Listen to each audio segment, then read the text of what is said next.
What's up, everybody? Welcome to Podcast Now. I'm Alex, and in this video, I want to rank the 14 games that I have played so far for 2025, halfway through the year. Don't think that's too bad. Now, what I want to do, I actually have a separate list. I think of about 5 different games that probably by the end of the year will be added. These are games that I either didn't play yet or barely played and don't feel comfortable putting it into this actual list, okay? So just to kind of steer people off, oh, where was this game? Where was that game? I'll list some of them right now, okay? So we got Kingdom Come Deliverance 2, Avowed, Yu-Gi-Oh! The Early Days Collection, Inzoi, and Oblivion. So all kind of for different reasons. Like Kingdom Come, I think is probably a top 5 game, maybe even top 3. And I played it a good 12, 15 hours, but that's not even close, right? Needs to be like 90 hours. So that one I want to put on the list, and I hopefully will at the end of the year. Avowed, actually even worse. Avowed I only played for like 5-6 hours. Got to get back to that one. Yu-Gi-Oh! I don't even really feel comfortable putting. It's just a collection of very early 2000s or late 90s games. Good game, but just I don't know if it deserves to be on a list. Inzoi is in kind of early access. Like, it might get better over time. Not that amazing. My wife and I played it a little bit. Again, don't really feel comfortable there.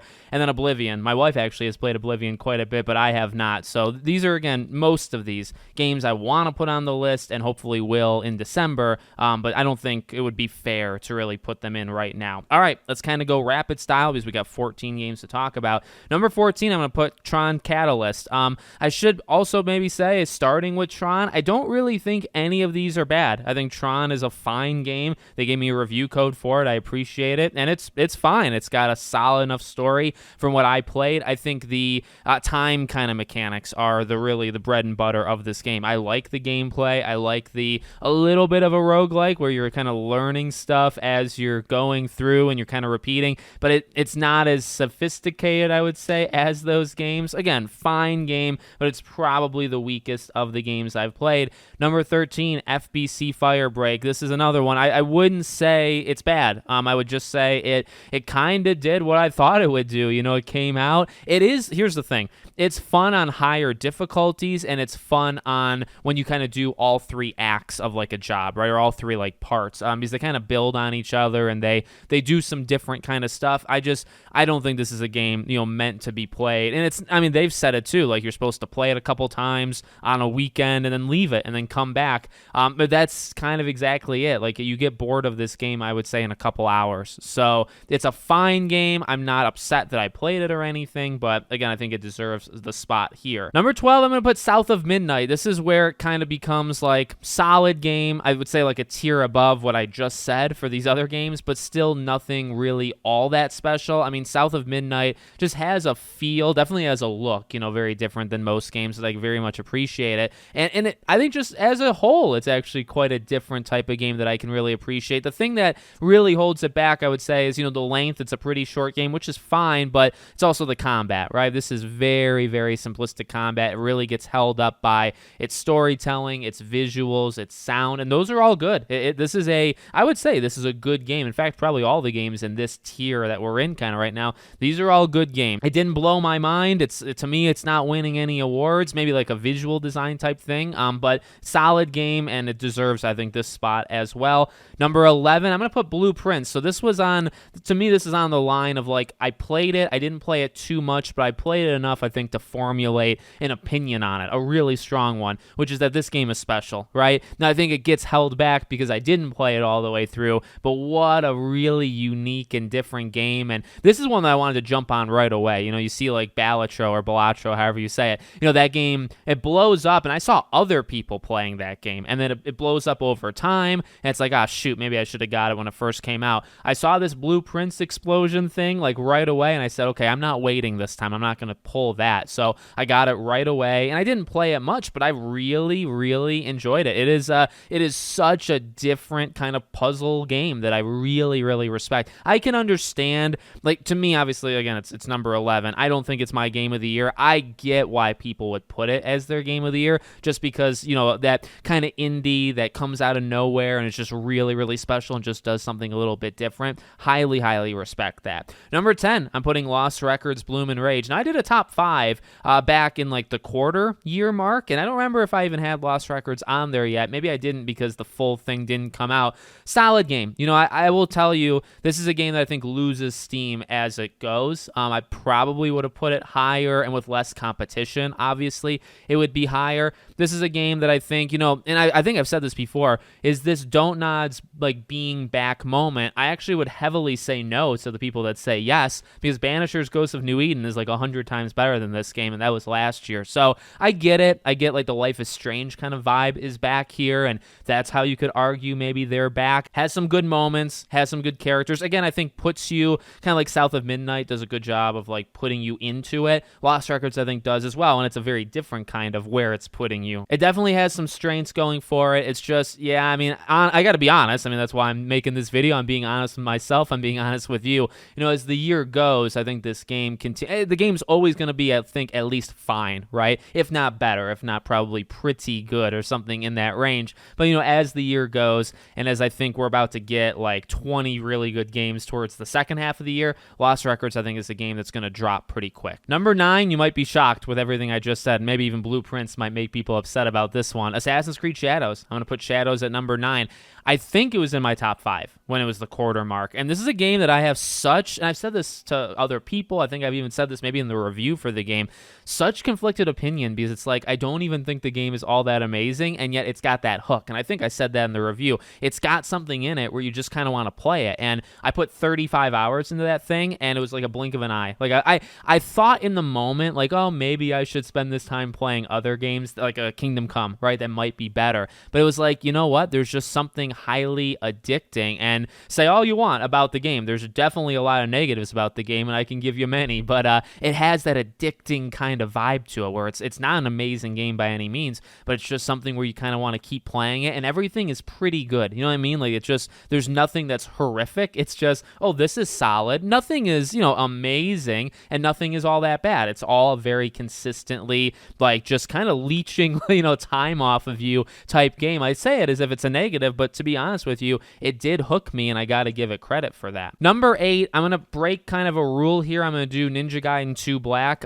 So when it comes to remasters, remakes definitely can always appear on my list. Okay, when it comes to remasters, it's a little bit more tough because I don't love to do that because the original game already came out. So what I'll say for this, number 1, I feel like from what I've visually seen, this game is a good enough an improvement that I could justify it. But also more important than that, I've never played Ninja Gaiden 2. So this is my first time playing the game. I get it. The game didn't come out this year, but with 4 coming out and Ragebound coming out, I think a lot of people are jumping into Ninja Gaiden potentially for the first time. I think that's fair to say. This might be the first time people play Ninja Gaiden 2, so I'm going to make an exception. So that was really long. Let me just quickly say, this game freaking rocks. It is so good. It is so fast. It is so visceral. Story's fine. Don't love, you know, kind of same boss over and over and over, but for the most part, I mean, the jumps of characters and their play style, how bloody and over the top it is, and just how, I think I said when I reviewed it, I think I reviewed it on Back to the Past, that it's just like, this is one of the better hack and slash games, you know, I've ever played. It's just so much fun to do the combinations and to see like what the moves are actually going to look like when you press them.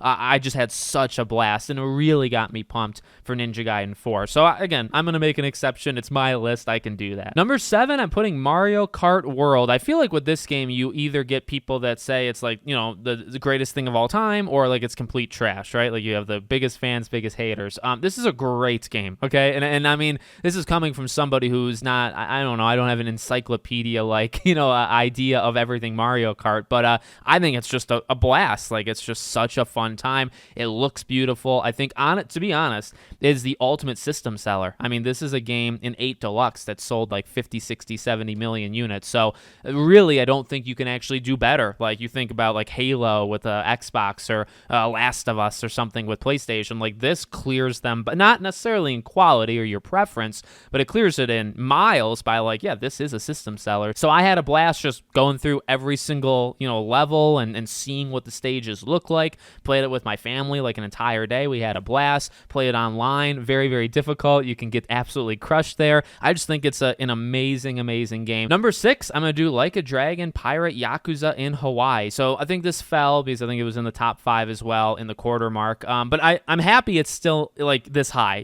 6 is pretty high for as many games as I've played. The game's a blast, and it's a game that, again, I feel like maybe because of Lost Records, or what I said for Lost Records, like as the year goes, as there's really good games hopefully still to come, which I think there will be, I do think this game's going to drop. It's just, this is kind of what I said for Assassin's Creed, but better. Like, this is like, you feel like you're at home, you're playing as Majima, and I don't think he was as good as he could have been. He definitely had his moments, but it felt like returning to an old friend. It felt like returning to like a familiar playground. It's still as fun as ever for the combat. The ship stuff, it wasn't exactly what I thought it was going to be, but it's still fun in its own way. Like, I think I was expecting something different, so I think I set expectations too high, but I did like the ship combat. Story was solid enough, characters were solid enough. Again, it definitely had its moments there. So again, much like Assassin's Creed, like nothing was bad, everything was rather solid, but I think like tier up, right, from what I just said with Assassin's Creed. Loved playing it, very happy that I played it. Okay, top 5, I'm going to put at number 5, Doom: The Dark Ages, and this could be something, if you've paid attention to the videos, you could say, Alex, all you did was compare it to the other two and say how bad it was. Well, technically, that's not true. Maybe I'm making that up.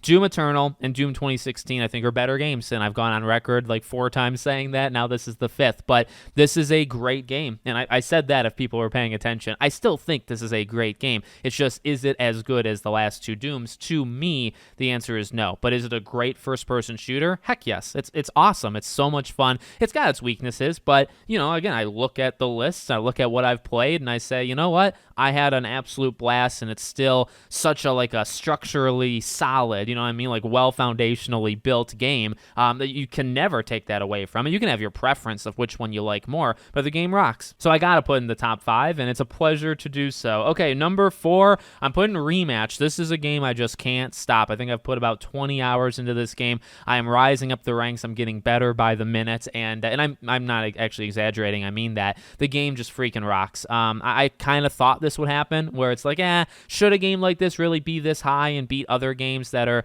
different genres? This is where the genre type conversations come in, but the game is just so much fun, so addicting, and that is it, is it not? You know what I mean? What's a game that I just can't have enough of? What's a game that I just say, hey, if I got nothing to do, or if I'm just not in the right mindset I'm playing like the Mafia games right now, right? And if one night I say, you know what, I don't really want to play Mafia 3 right now, what do I go to? I go to Rematch, and it's like that, a kind of game that can do that for me deserves a lot of praise, on top of it just being such an amazing game. So I'm putting it really, really high, and I think it's going to probably stay high. It might end the year in the top 10. We'll see. All right, now we enter the top 3, and number 1 was very easy. I'll just say that right now, but 2 and 3 I really think could be swapped on any given day. Okay, those 2 are rather close, but in terms of literally what I wrote down behind the scenes here, I'm going to say Death Stranding 2 on the Beach is my number 3, and again, it was a tough one. We'll get into number 2 for what that was in a second, but it's such a good game. Again, this is like really like you're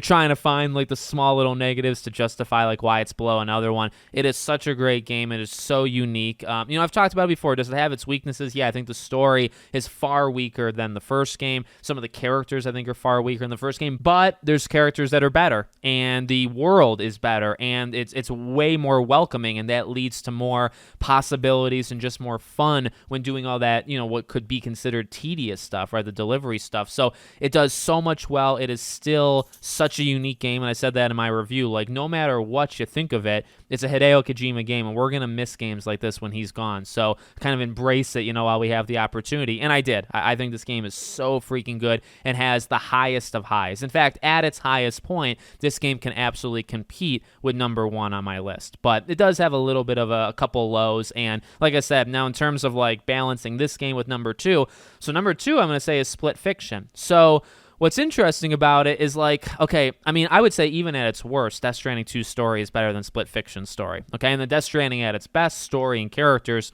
it does lapse around Split Fiction.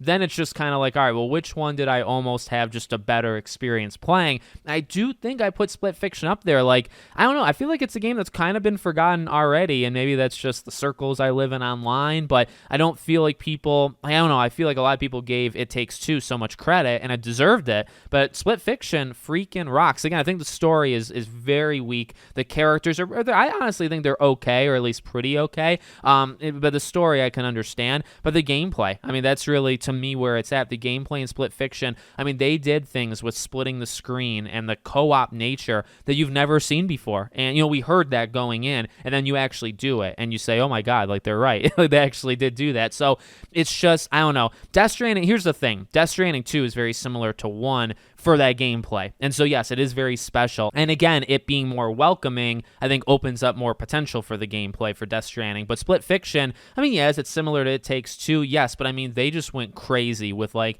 how many different, almost co-op mini games can we come up with and throw into this game that works? And they did all of them, right? As many as you can imagine. The creativity is on another level with Split Fiction. So that's kind of why I think I had fun. I think I had so much fun playing Split Fiction. I think it was an experience. And I think actually all three of these, Death Stranding, Split Fiction, and number 1, you can call them when you're playing them, yeah, you lived through something. You know what I mean? You lived through an experience. So, again, pulling hairs. Like Death Stranding 2, amazing game. Split Fiction, amazing game. Tomorrow I might reverse them and put Death Stranding at number 2. Maybe by the end of the year. I think that's the case. So we'll see how it goes. But I honestly think there's a pretty good gap. Like I said, 2 and 3, you could swap it. Number 1, I really think there's another tier that you'd have to enter to get to number 1, and it's Clair Obscur Expedition 33. What can be said that hasn't already been said? I mean, look, no, this game is so good. The gameplay, and here's the thing, I guess the gameplay is something that is either going to be like the greatest thing for you, or you're never going to play the game because of it. And I totally get that. What's actually funny, though, is all 3 of these games have that, right? Like,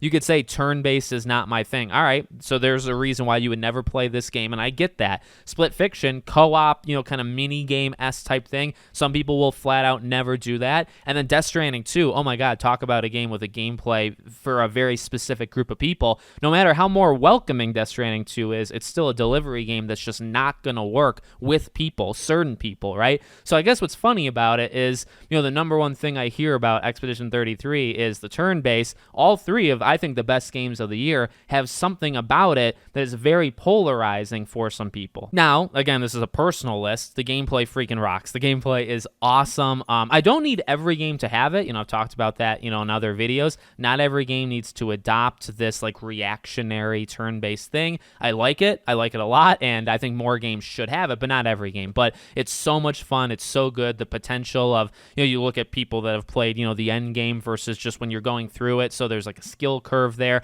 and the visuals, the music, my dear God, like I think to that music, and the music of Death Stranding 2 I think is elite as well, but the music here is so good, visuals are incredible, and then the story and characters, I think this is really where there's that tier. Like, again, there is some really great moments in Death Stranding 2, I think it's a special story and special characters, not as special as 1 in some ways, but Clair Obscur just is that extra level. There's a whole nother jump to me for that one, where these characters are magical, and the story is something that you probably have never seen before. Like, they just do things in the story that are insane, that are things that they break rules almost in games. Towards the end of the game, they break even more rules. Like, it's just, I don't really think many games have done stories like that before. So I got to give that a lot of credit, and it hit. It's not just giving it credit because it's different. It's also, it's different and it worked. It made an impact on me. So honestly, this is going to be hard to beat. I think there's maybe a handful of games that could be Game of the Year, but to me, it's very, very difficult to beat this. Kingdom Come, though, that's one that, again, I don't feel comfortable. If I play that game all the way through, who knows? Maybe I say that's my Game of the Year. So that and maybe like 2 others I feel like stand a chance to beat Expedition. But beyond that, I think this is pretty easily the Game of the Year already. So let me know what you guys think in the comments. Make sure you're subscribed to the channel, bell icon turned on, and I hope to see you all on the next one.